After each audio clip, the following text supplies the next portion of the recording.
Robert F. Kennedy Jr. to be his next Secretary of Health and Human Services. The renowned vaccine skeptic, the dead bear cub handler, the brainworm survivor. It's serious work, not a goofy reality show. People like you, Bobby. Don't get too popular, Bobby. This set of pics are still sending shockwaves across Washington. I was walking around all day just like looking at my phone being like, don't love that. Don't love that. Matt Gaetz to serve as Attorney General. I would describe it as God-tier level trolling. Mr. Gaetz breaks things to breaks things, and that is somebody who should not be the Attorney General of the United States. Marco Rubio is his pick for Secretary of State. Rubio once called Donald Trump a, quote, con artist who can't be trusted with the nuclear codes. Pete Hegseth for Defense Secretary, a Fox News host and decorated combat veteran. He has no managerial experience and no policy experience. Tulsi Gabbard to be Director of National Intelligence. Someone who has aligned herself previously with Russia, with Syria. Elon Musk's Department of Government Efficiency. Musk has been in and out of meetings, sitting in on phone calls. Elon Musk even wanted to join Donald Trump when he visited with President Joe Biden, the role typically carried out by a future First Lady, but she wasn't there. Elon Musk, Elon, he likes this place. I can't get him out of here. He just likes this place.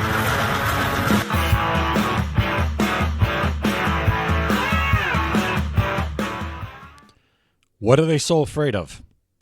What's up, everybody? Welcome back to Opinions Vary, opinions with an A. And we got to talk about the cabinet picks that have that Donald Trump is making that basically have the media melting down 24/7 at this point. Everybody's not qualified. Everybody's a threat to democracy. Nobody has any experience. So whatever you want, whatever you can come up with as why they shouldn't get the job, the media will tell you why. Okay, the media will give you that reason. All right, so let's get into MSNBC first, and then CNN, and we'll comment along the way. All right, Steve Bannon told NBC that Trump is going to hit the Justice Department with a blowtorch, and Matt Gaetz is the guy who can do it. You could say the same thing for his other choices. RFK Jr. for HHS. Today, we just learned that Caroline Leavitt is going to be the White House press secretary. A lot of people don't know her. She's been part of the press team for a while. But sort of across the board, what do you think of these picks? I mean, this is a statement of intent. Like, I've been calling this week shock and awe because I was in Kuwait during the buildup to the Iraq War. That's what this feels like, right? It feels like that to you because your brain is snapped by Trump. That's why it feels like that to you. To everybody else who's normal, it feels like we knew this is what he was going to do because that's what we voted for. This feels like a statement of here's what we're doing. You listen to Trump's aides. They're saying things like daddy's back. That's what this is. And I think that the thing that's hard is, I think, hitting us so hard with these picks. You believe this? You listen to her hitting us. She's taking it personally. I can't believe he's doing this to me. What am I going to do? This is somebody that I believe was alluding to the fact that she was in combat or in Iraq during shock and awe. And Donald Trump's cabinet's picks are sending you into hysterics, like you're taking it personally. These people all need help, professional help. Has a little bit of a numbing effect. It can make you feel like, whoa, I'm overwhelmed. And instead of being overwhelmed, we need to be closely examining who these people are, what their qualifications are or are not, and taking it from there. And frankly, sorting like who's really the danger to democracy here and who maybe isn't, is more like a normie Republican at this point. Like, the first thing you need to do is go lay on a couch in a therapist's office. That's what you need to do. This is incredible. These people are on national television having mental breaks because of Donald Trump's cabinet picks. Think about that for a second. Marco Rubio. Marco Rubio has the qualifications for the job. You might not like his policies, but yeah, he's a normal pick. Yeah, but he has the qualifications for the job based on what? Based on what standard? Based on what standard? There are no standards for qualifications for these jobs. They're made up Washington establishment standards. There is nothing. Look at the people Biden put in. We'll get to that in a minute with these people, but look at the people Biden put in. Were there standards for these people? Most of them who had, quote, experience and policy experience are horrible. Anthony Blinken, really? That guy, there's nothing that guy's ever done foreign policy-wise that hasn't been a disaster. Look where we are in the Biden administration. Look where we are with wars in the Middle East blowing up, Ukraine blowing up. Look where we are now. And these are the people that were experienced, and they're the ones that are the bulwarks. This is all fake. All of you out there who don't realize it yet, realize this. This is all fake. Just relax. Everything's going to be fine. So think about that. That's the only thing that surprised me all week was Marco Rubio. Everything else was not a surprise at all. Let's admit it. And I was like, how do they take Marco Rubio? It's a reward for campaigning with Trump, obviously, but why would he give him such an important role? Because Donald Trump doesn't think Secretary of State is an important job. Oh, man. All right. So, again, Donald Trump, as the executive, will run foreign policy. The Secretary of State is his spokesperson. That's how I see it. The Secretary of State puts into motion the policy of the president. As far as that's it. Okay? The Secretary of State needs to be somebody who could convey a message. Now, again, under Biden, look at what we've had. We have the world on fire.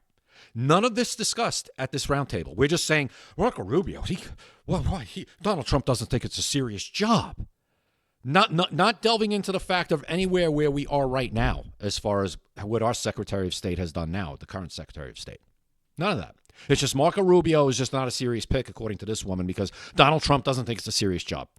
This is third grade level conversation. God, Rex Tillerson is totally right. Right? And then you look at Mike Pompeo, he wasn't a diplomat. He was an ineffective cudgel that went around the world banging leaders on the head who just ignored him. Okay, and Mike Pompeo is not in this administration. So which way do you want it? Do you think Donald Trump did the right thing then by not bringing Mike Pompeo back? Which way is it? Okay, you didn't like Mike Pompeo, but again, when Mike Pompeo was there, we again weren't involved in any wars. Everything was pretty peaceful. But ever since Mike Pompeo has been gone, the world's on fire under the Joe Biden administration. None of that discussed again. He doesn't care about Secretary of State. He speaks for the government. Yes, he Donald Trump does. is going to speak for the government. Isn't He's that the executive. amazing? I mean, that's what it is. He doesn't. He's like, Secretary of State. What do they do? What's your take on all these? Well, to all the apologists who said don't take him literally, we learned very early to take him very literally, something that everybody should have known, shouldn't have been surprised at. And if you were surprised at any of this, your judgment is suspect. No. There's things that he says that we say don't take literally, but none of us was saying don't take literally that if he wins, he's going to bring in people this time that are going to do what he wants done and to de-weaponize this government and to bring some sense and some responsibility back to the government. That is what we voted for. None of us are surprised by that, maybe except you people who, once again, nobody that owns a pickup truck. Not one of you knows anybody that owns a pickup truck. You are confined to this bubble with your glass table that you sit around. And MSNBC never even has a dissenting voice at the table. They wouldn't let somebody like Scott Jennings even walk into the building. At least I'll give CNN that. They're at least maybe trying to maybe come to a little bit of their senses by letting Scott Jennings have a seat at the table. MSNBC would never let somebody like that in the building. When it comes to Gaetz in particular and blowing up the Justice Department, obviously there's an issue of competence. There's an issue of ethics. I think whether the Speaker wants to release the ethics report that has been written on him or not, that's going to be leaked out and we're all going to know it. Hear what he just said? Whether Speaker Johnson wants that ethics report on Gaetz leaked out, whether he wants it put out there, it's going to be leaked out. You hear what he just said? That's what we're dealing with. That's our government. That the Speaker of the House, who controls whether that ethics report gets released, doesn't matter. It's going to get leaked. This is what we're dealing with. Get ready for, once again, they're not going to change. They didn't learn a lesson. The first Donald Trump administration was completely, all the chaos that they like to talk about was manufactured by these people. It's going to happen again. They have people on the inside. It's one big cabal, and you're going to get leaks. And it's going to be on the news that night, and oh my God, everything's in chaos again. We told you this was going to happen. We knew when Trump got back in office, everything was going to be chaotic again. Meanwhile, it's all fake. It's all manufactured. When in the meantime, the stuff that really matters, like how much you pay for eggs and gasoline and electricity and the border being secure and bringing peace back to the world, all the stuff that matters will start to get taken care of. While these people go on every night, hysterical, talking about all the nonsense going on all around Washington, D.C. that they're manufacturing. Get ready for it. Remember I said that. But I think the biggest issue that Gaetz has is he's got to convince Republicans that he's not a complete jerk. That's probably more important for him to do than dealing with the competence and ethics issues he's detested on the Republican side. And having to prove to the Republican senators there that he isn't a complete jerk is going to be one hell of a tall order for him. He shouldn't have to prove that he's a good guy. Yeah, he's a good guy. I like him. I don't care if he's a good guy. I want him to get the job done that Donald Trump has tasked him with, and that is to clean up the Department of Justice, to stop this weaponization, to stop the FBI from targeting one side of the spectrum. That's what I want. I just want it fair. I want it to be fair and neutral, which is what the law is supposed to be. That's what we want. Okay? You got it? Well, I would say in the case of Matt Gaetz, I bet they're going to have to withdraw his nomination. I think that's...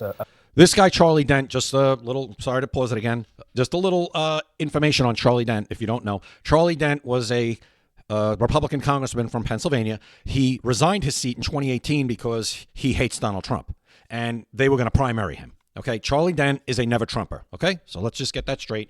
And this is a CNN clip now, so he found his perfect home right here at CNN. A bridge too far. No one should underestimate how much these House Republicans dislike him. I mean, dislike is actually, that's a dramatic understatement. Again, I don't care if he's disliked. Can he get the job done? To use that term to describe how much they dislike him, the House Republicans. So I think he's got a problem. That ethics report that's looming, there's a good chance that might come out as well. And here you said, there's a good chance that might come out as well. It's already planned. See, this is a different network, but they all talk the same points and they all have the same information. That report will get leaked no matter what. It's going to come out. And if you don't think Trump already knew that, you're not paying attention. Those reports are not pretty. I was chairman of that committee, and I can tell you, you don't resign from Congress if that report's going to be clean. It's not going to be clean. And there could be a referral in there, too, to the Department of Justice. That happens from time to time, plus sanctions of all sorts. Yeah, I also think, the Matt Gaetz of it all is so strange because these allegations have been out there. And I also think it's interesting that statement that they put out that we read, Merrick Garland's DOJ cleared Matt Gaetz. It is true, right? It's also true that Donald Trump's DOJ initiated this investigation. It seems to undermine Gaetz's own justification for wanting to wreck the Justice Department. They're not pursuing justice against him, apparently, and that's not a conspiracy. But he's been dealing with this for a really long time. And there's stuff underneath the surface, but obviously it hasn't come to charges. Well, it hasn't. He wasn't cleared. They just didn't bring charges. And the see, he wasn't cleared. If it was a Democrat, he would have been cleared, exonerated, not guilty, innocent, the whole 9 yards. But no, so he wasn't cleared. They just didn't bring charges. Okay. The reason they didn't bring charges, not only has he been stuck with this for a few years, so have I. I've covered it for since 2021. I have a PhD in this, unfortunately. Is that there just wasn't enough credible evidence, and a lot of the... Wait a minute. There wasn't enough credible evidence. Okay. That means he's cleared. If you don't have enough credible evidence, that's the way it works in this country. These people are sick. The witnesses had credibility problems. But the young woman who we believe gave this statement was among those who had credibility problems in the eyes of the Department of Justice. Specifically, if it's the woman who's known as KM. She had apparently encouraged this minor to sell herself on Seeking Arrangements, a dating website, and act in a prostitution fashion, knowing the young woman was underage. Therefore, this witness herself was, by her own admission, essentially guilty of sex trafficking a minor herself. That's the reason, in part, that DOJ never brought these charges. But even all of that is, whether it's true or proven or true or false. Problematic. It's problematic. Right, there you go. It's problematic. We just lob charges at somebody, put it out there, whether it's got any iota of truth whatsoever. Now it's problematic. We've seen this before with Brett Kavanaugh. We're going to see it now ramped up again now that Trump's getting back in office. The guy who is being nominated to be at the Department of Justice has that in his record. And then we're also learning that the Trump transition team has tried to avoid or has avoided FBI background checks, which are typically standard for these kinds of positions. Why? I mean, presumably because they know that their candidates would fail them. Is that why Catherine Rampell? Oh, I can't stand her. Okay. If they're not required, then they don't have to do them. I don't know the context here. Now have previous administrations sent through people who didn't go through these FBI checks? I'd like to know that. But they're not required, obviously. They're just standard. This is just, another Washington talk. It's standard practice, right? It's the norms. Right, here we go. Like, why else would you not vet them? Or why else would you not have this very standard security procedure go It's very standard, guys. Not just standard, it's very standard. in place unless you thought that they were potentially going to fail the test, essentially? I mean, I think what's interesting here is that besides what we know or don't know about what Matt Gaetz may have done behind closed doors, and the allegations are quite disturbing, there's plenty of stuff he's done in public that I think should have disqualified him from this job. The allegations are just quite disturbing. That disqualifies him. Now let's see what she thinks he did in public that should disqualify him. Including bringing a Holocaust denier to the 2018 State of the Union. Did that person work for the New York Times? Because that entire paper is a Holocaust-denying paper. Do your research. Including palling around with the Proud Boys, a white supremacist group. You know, there's plenty of Proud Boys are a white supremacist group? No, they're not. Of stuff that was bad enough that you don't even need to get to the possibility of child sex trafficking, in my view. Well, if that was Okay, so that's her reasons, because he brought somebody that she calls a Holocaust denier to the State of the Union, and he hung around with the Proud Boys. That's what disqualifies Matt Gaetz. Kamala Harris's entire campaign was promoted and backed by everyone who's on that who is at P. Diddy's house. Everyone. And nobody cares. None of these people care. Case, then there's plenty of things that would have disqualified Donald Trump from ever being president of the United States again as well. I think that at the end of the day, there are also at least a couple of Congress members at this point who are also Holocaust deniers. The American voter You people could care less about the Holocaust. has decided to take a very different path when it comes to what is acceptable and what is not in the past few years, a place that we had not seen them, in decades prior. But these are interesting picks. Part of it, I think, is the shock and awe factor of Donald. Right, shock and awe. Right, there's the other one. Same thing the other woman said on a different network. It's shock and awe. It's shock and awe. Trump trying to showcase just how far he can go. The other part is him basically owning the party. And because he feels that he had a mandate in this No, he doesn't feel like he had a mandate. He does have a mandate. most recent election, MAGA is not going away. He is choosing the most radical people he possibly can, acknowledging that they have questionable pasts. But hell, he does as well. I don't agree with that. I think what we saw in the election just 10 days ago or so, the American people gave the president a mandate. And they knew, the president, I was at a lot of rallies around Pennsylvania for President Trump and for Senator Vance, and the weaponization of the Justice Department and what happened to the FBI and what happened to DOJ was brought up. I can't recall a rally where it didn't. So voters clearly understand. I think we need to give some credit to the voters here who looked at all of this and said, we trust Donald Trump to make America great again. We trust Donald Trump to fix the economy, fix our border, secure our communities, bring peace through strength. And we trust him to make the picks in his cabinet. They're going to make those policies a reality. So the president's making his selections. The Senate is going to do their investigation. They're going to advise and consent. We're going to have hearings. But I think to say that... Well, my argument was never that they didn't understand. I never said that. I think that they fully understood and they went along with it. That is also problematic. I never... Right, the voters, me, you guys out there, you guys are the problem. You're problematic. You're a problem for them. You're a problem for the left. You're a problem for the media. You're a problem for them running the same games and scams they've been running on us for decades. You're a problem. And you're too stupid to understand. You get it? You understand that? You're too dumb to understand what you have done now. You've thrown their whole plan once again, like you did in 2017. You did it again. And now this time you did it even more forcefully. So they're completely off the rails now, and they're completely unhinged. Said that the American public didn't understand. All the evidence was there before them. They saw it. I think you should give the voters credit. I can only speak to I do. voters. I give them credit for making the choice that they made, irrespective of all of the things that were problematic that are outside of the democratic order. Where they prioritized other things. Right. See what you just said? There you go. They prioritized the cost of eggs. They prioritized being able to put gas in the tank. They prioritized having a safe, secure community. They prioritized not having fentanyl in their communities. They prioritized peace through strength. I agree that probably people were voting based on the price of eggs. Probably. But the argument that I think you're also making is that now Trump has a mandate to do all of this other stuff that voters were not motivated by. What are you talking about? Let's see. Including putting a alleged child sex trafficker / pal of Holocaust denier in charge of... She's sick in the head. This woman, get her off television. Get her off television. Let her go write. I think she's the Washington Post. Go write your fifth grade columns in the Washington Post. You're a moron. You're just a moron. The DOJ. I mean, the Pete Hegseth of it all as well. I mean, how committed do you think, Mark, 100%. that he is to this? And what exactly do you think he wants Pete Hegseth to do? He wants him to run the Department of Defense. That's the job, Secretary of Defense. From what I understand, the top mandate is to get rid of the wokeness. It's not my words, in the Department of Justice. Which we discussed here, yeah. Defense. This was something that Hegseth had said on a podcast just like a week before he was chosen, or it aired about 2 weeks before. That's his mandate, and The idea that Donald Trump is going to back away from a man that he has nominated because he's been accused of sexual impropriety strains credulity. And he shouldn't back away because these are nonsense, garbage allegations, just like they were against Brett Kavanaugh. And any other president, any other Republican would have thrown Brett Kavanaugh aside so fast it would have made your head spin. Trump did not. He stood firm because he knew it was nonsense. He knew it. And Brett Kavanaugh is now a justice. I don't think Brett Kavanaugh has been as conservative as I'd want him to, but I'd much rather have Brett Kavanaugh than one of somebody like Charlie Dent would have chosen. Okay?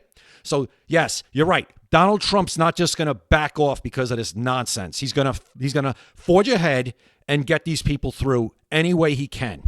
Play this from Congressman Ryan about why he thinks so many of these candidates and their problems seem to kind of circle around the same drain, so to speak.